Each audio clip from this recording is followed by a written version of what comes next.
What's going on, guys? Welcome back to another video. My name's Matt Tolson. If you haven't already subscribed to the channel, make sure to hit that subscribe and like button. As you can tell by the title and the thumbnail, in today's video I'm going to be unboxing my RECON Coilover kit, which is built by Rebel Off-Road. It's going to be for my 2019 Jeep Wrangler JL. So without further ado, let's hop in and start going over the parts that I'm going to be throwing on for phase one of my build.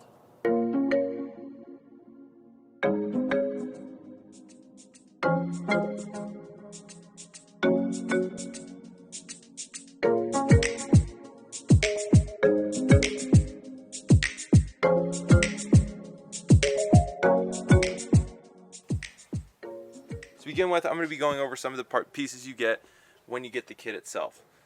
As the kit it comes with coilovers, all the necessary hardware, and some things you need to get are sway bar links and brake lines. Keep in mind when watching the video, there's still another box inside with all the bolts, spacers, washers, and brake lines. Those are all inside. Obviously, that's not as interesting as some of the brackets and other stuff. As you can see on top of the box, those are going to be the extended sway bar links because the factory ones are too short. But the kit itself comes with coilovers and the factory hardware and mounting brackets. So let's dive in. From the factory, the kit comes bare metal. You can either get it powder coated through them. I personally chose to get it done here locally because I was going to do the wheels. I ended up not going with the wheels. So it is what it is. I ended up getting it powder coated here. But this is how they come. And then this is the color I ended up going with. It's a nice satin finish. I didn't want to go with the gloss because it's going to be in the wheel well. But the color I was going for was the color of the dash mixed with kind of the decalish color. So it's going to have a dark color. I don't know if you'll pick it up on camera, but it's got a nice metallic flake in there. So that's that. Let's hop into the first bracket. As you can see, I already kind of mounted it up just for the video.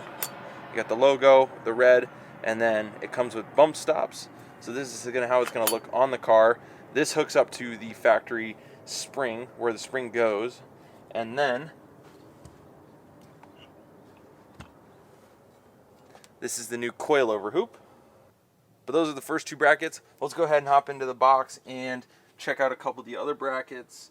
Keep in mind they are still saran wrapped because I got to transport it to North Scottsdale, which is about a 25-minute drive from my current location. So I would really hate for it to get chipped. So they're still wrapped up, but you'll still be able to see the brackets. Here are the factory sway bar links. We'll go over those in a sec. Let's hop in here. So you got your rear. You got the external reservoir. Rear upper mount. All done in that nice red. And that's really it, guys. Those are the only pieces. Yeah. Everything else is pretty simple. The front, I'm pretty sure, mounts to the stock point on the axle. So it's pretty simple, but that's the pieces itself. So let's go ahead and check out the sway bar links. So Rebel Off-Road itself doesn't make sway bar links. They get them through TerraFlex, which is awesome. TerraFlex is obviously a very reputable brand. Here is the link for the front, I'm pretty sure. No, actually, sorry, this is the rear. The fronts are a little bit smaller. This is the rear. Super nice. Pretty beefy. I eventually would like to go to the anti-rock, but I'm going to see how these ones work out with the factory sway bars. So, and I would like to keep the quick disconnect button. Once you go to that anti-rock, there is no quick disconnect. So we'll see how that goes. But that's about it for the kit itself. You got the front, the rear, all the brackets. And then, of course, you got the best part. Let's go check out these coilovers.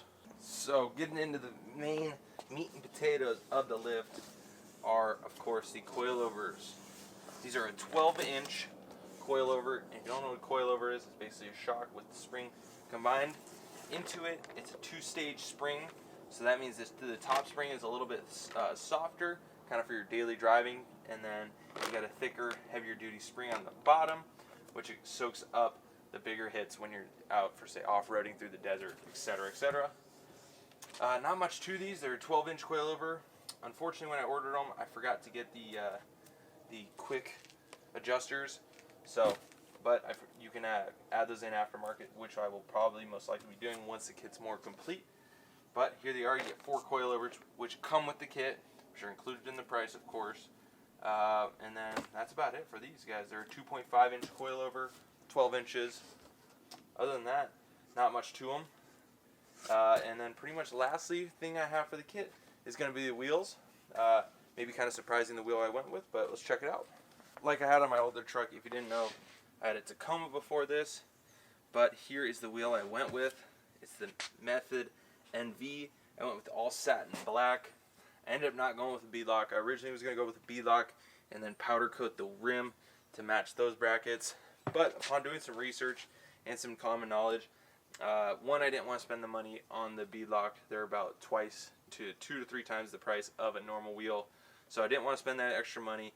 And also, they're I don't know how much heavier they are, but they are quite a bit heavier per wheel. And I'm going with a 37, later on maybe a 39. So it's going to have a ton of weight already. So we'll see how it drives. I eventually would like to go to beadlocks once I get, the axles rebuilt with the new gears, the long arms, drive shafts, all that good stuff. I eventually would like to, but that I'm not going to waste the money, or not necessarily waste it. I'm not going to spend the money until, for say, I'm running a 39, and I'll be doing some serious rock calling. For now, it's going to kind of be mellow, until the build is further along. But here's the wheel. So after going through the entire kit, I still don't have the tires yet. I don't have room for them to put them in my truck. So I'm going to be getting them the day I install the kit, which is going to be at the collection. Should be in a couple weeks. The place I'm getting it done is allowing me to film, which is super awesome. Also work hands-on, which is great. They're backed up till about mid-December, so I may be able to get in beginning of December, but definitely will be done before Christmas easily. Basically, the tire I went with is going to be a 37-inch BF Goodrich KM3. It's the mud terrain. Super solid tire. Had the KO2s. Been wanting to try the KM3, so going to be super excited to try those out.